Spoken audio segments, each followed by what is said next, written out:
ऐसे मामले में प्रियंका गांधी को माफी मांगनी चाहिए, संसद से माफी मांगनी चाहिए।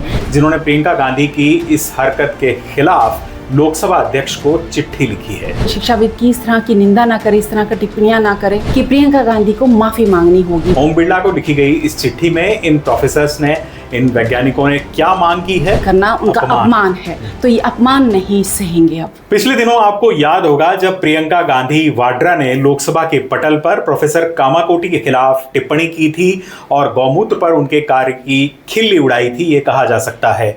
विपक्ष इस पर काफी उद्वेलित हुआ था, लेकिन ऐसा लगता है कि उसके बाद ये विवाद थम चुका था। लेकिन अब ये सामने आ रहा है कि ये विवाद थमा नहीं है।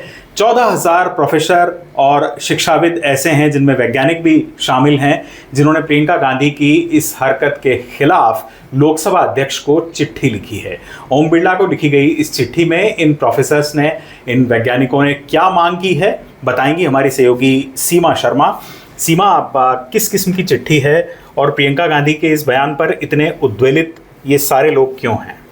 14,000 जो शिक्षाविद हैं उसमें अधिकतर वैज्ञानिक हैं, और ये सिर्फ भारत के ही नहीं हैं, 38 देशों 38 कंट्री से जो भारत के IIT हो या फिर दूसरे एक्सपर्ट हों, शिक्षाविद हों या वैज्ञानिक हों, उन्होंने ये हस्ताक्षर, ऑनलाइन हस्ताक्षर अभियान करके चिट्ठी लोकसभा अध्यक्ष को भेजी है। इसमें कहा है कि प्रोफेसर वी कामाकोटी जो IIT मद्रास के डायरेक्टर हैं, उनके खिलाफ जिस तरह से उन्होंने गौमूत्र पे विवादित बयान दिया था, उस टिप्पणी से बहुत आहत हैं। उनका कहना है कि ये टिप्पणी एक जो पार्लियामेंट के अंदर दी गई है, वो कोई राजनेता नहीं थे, वो एक वैज्ञानिक हैं और सम्मानित वैज्ञानिक है, और ये सिर्फ उनका अपमान नहीं है, पूरे वैज्ञानिकों का जो कि दिन रात करके देश सेवा के लिए काम कर रहे हैं, आम लोगों के लिए नई नई रिसर्च लेकर आ रहे हैं, ये उनके लिए अपमान है।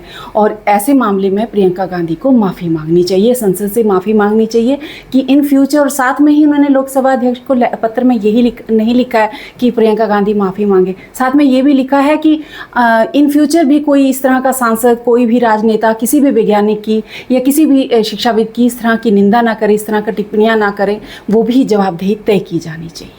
तो इन्होंने अपनी इस चिट्ठी में मांगे क्या की है? सिर्फ माफ़ी की ही मांग की है, या आपकी इस पूरी मुहिम को इनिशिएट करने वाले जो लोग हैं उनसे बातचीत हुई होगी? क्या ये लोग चाहते हैं? इन लोगों ने 2 मुख्य मांगे रखी है। पहली कि ये जो पूरा मामला है बहुत ही इससे जो वैज्ञानिक हैं, शिक्षाविद हैं, एकेडमिक मतलब जो प्रोफेसर्स वगैरह हैं, वो बहुत आहत हैं। और सबसे जो मुख्य मांग उनकी है कि प्रियंका गांधी को माफ़ी मांगनी होगी, वो माफ़ी मांगे और ये बोले कि इन फ्यूचर वो कभी इस तरह से किसी भी वैज्ञानिक शिक्षाविद के पर टिप्पणी नहीं करेगी, क्योंकि वो राजनेता नहीं है, यहाँ कोई राजनीति नहीं हो रही है।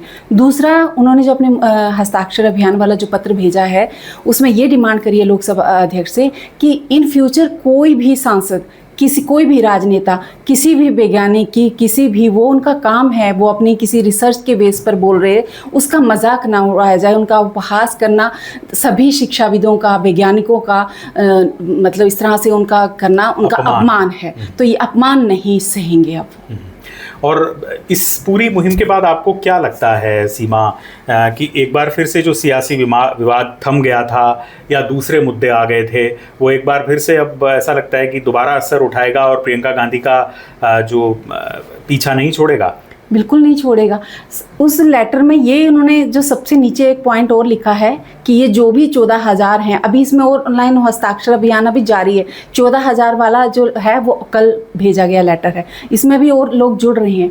उन्होंने कहा है कि एक राजनीतिक दल या किसी विचारधारा के लिए नहीं किया गया है, हम लोग वैज्ञानिक हैं, शिक्षाविद हैं, हम देश का भविष्य, मतलब जो बच्चे हैं या देश के लिए जो नई नई एक्सपर्ट रिसर्च बनाते हैं, वो लोग हैं।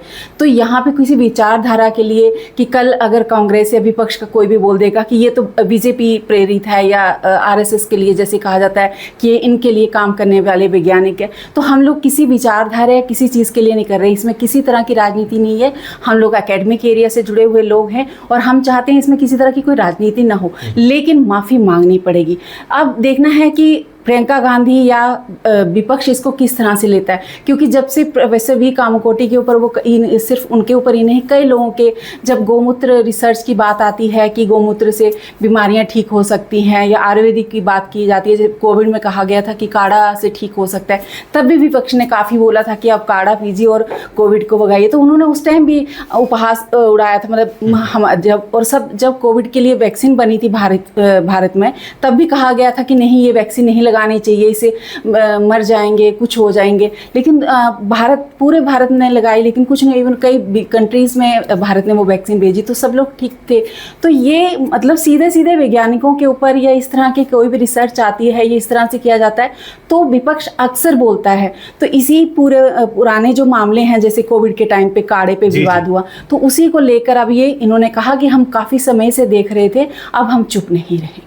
जी, जाहिर तौर पर बात बिल्कुल साफ है कि प्रोग्रेसिव विचार होना, प्रगतिवादी विचार होना भले अच्छी बात हो सकती है, लेकिन उसके साथ ये भी ध्यान रखा जाना चाहिए कि किसी का उपहास न उड़े, आस्था का भी मजाक ना उड़ाया जाए। फिलहाल शुक्रिया सीमा इस पूरी जानकारी के लिए। और इसके साथ एक बात और यहाँ कहनी ज़रूरी होगी कि कहीं ना कहीं बीजेपी बार बार कांग्रेस को हिंदुत्व की पिच पर ले आती है, और ये भी ऐसा मसला है जिसमें कांग्रेस यहाँ ट्रैप होती हुई दिखाई देगी। संसद का मॉनसून सत्र भले खत्म हो चुका हो, लेकिन ये राजनीतिक विवाद आने वाले दिनों में भी कांग्रेस का पीछा छोड़ता हुआ नजर नहीं आ रहा। फिलहाल शुक्रिया सीमा इस पूरी जानकारी के लिए आपका। मुझे इस वीडियो में दीजिए इजाज़त अपने कैमरा पर्सन जाकिर के साथ, और ऐसे ही दिलचस्प वीडियोस देखने के लिए आप बने रहें अमर उजाला पर। नमस्कार। अगर आप ये वीडियो YouTube पर देख रहे हैं तो हमारे चैनल को सब्सक्राइब कर बेल आइकन दबाएं, और Facebook पर देख रहे हैं तो हमारे पेज को लाइक करें।